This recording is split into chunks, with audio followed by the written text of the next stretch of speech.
Hi, my name is Laura Molano, and I'm gonna talk about Mango. Mango Group is a family business with 100% Spanish capital. It focuses its main activity in the sale of clothing, footwear, and accessories for women, men, and kids. It follows a strategy of differentiation by product and brand and does not seek to follow a competitive strategy regarding the price.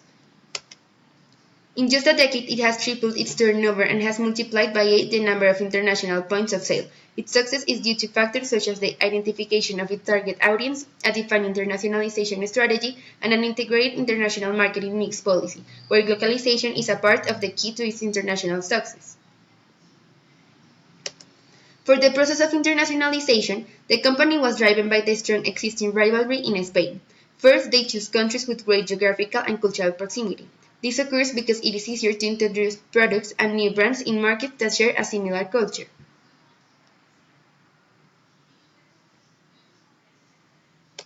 The internationalization strategy that the Mango Group follows is mainly through franchising.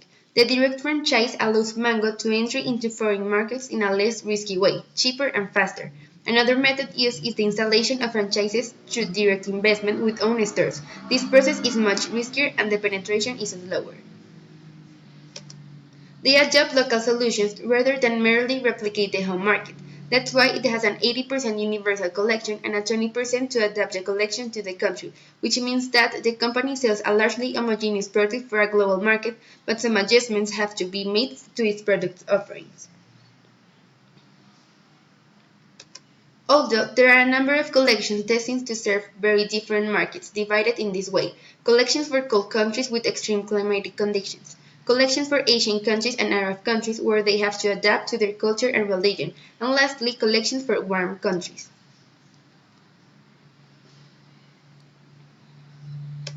Also, it is important to note that the company's products are not marketed in all countries under the same brand.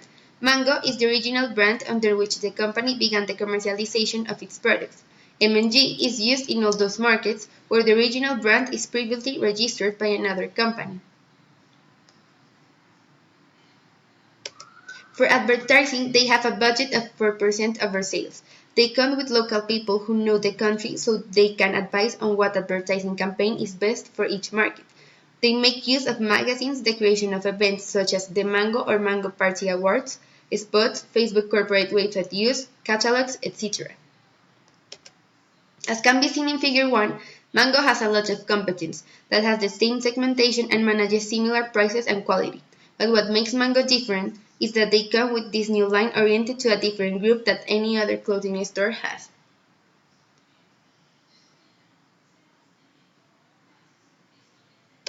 The first Mango shop in Latin America was inaugurated in Mexico in 1994. After more than 20 years of presence, Mexico has become one of the 10 most important countries for the Mango chain outside Europe. 2015 was a year of strong growth. They practically doubled its presence in the country.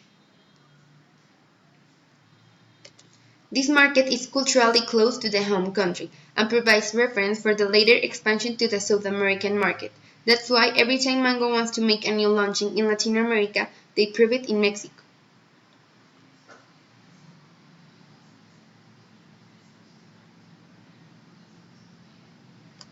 Mango used the blue ocean strategy, making competition irrelevant, focusing on value innovation, creating a new demand that provides advantage of both the firm and the customer alike. One example of this is the new line of Mango called Violeta.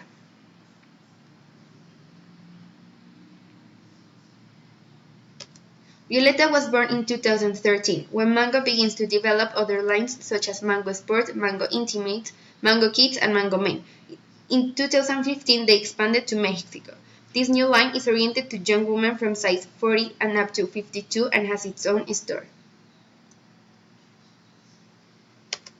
Mango was a pioneer brand in collaborations with celebrities. They inaugurated the successful trend with the Sisters Cruise, who designed part of the collection and staged the campaigns for several seasons, which was not so common to see. These collaborations are used as an advertising campaign which involves celebrities to increase the brand's notoriety. According to Euromonitor data, in 2018, brands such as Forever 21, H&M, and others saw increases above the average in women's wear. The common factor behind their accelerated growth is their expansion through the opening of new stores, and that's what Mango is also doing.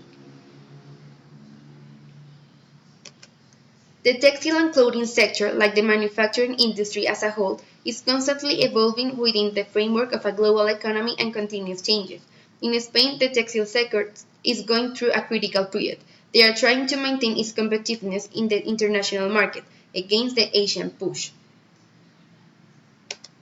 The solid implementation of the companies of Spain on an international scale and their growth abroad are the main keys of their good progress. For that reason, Mexico is a country that is in the spotlight of several Spanish fashion brands to continue their international development.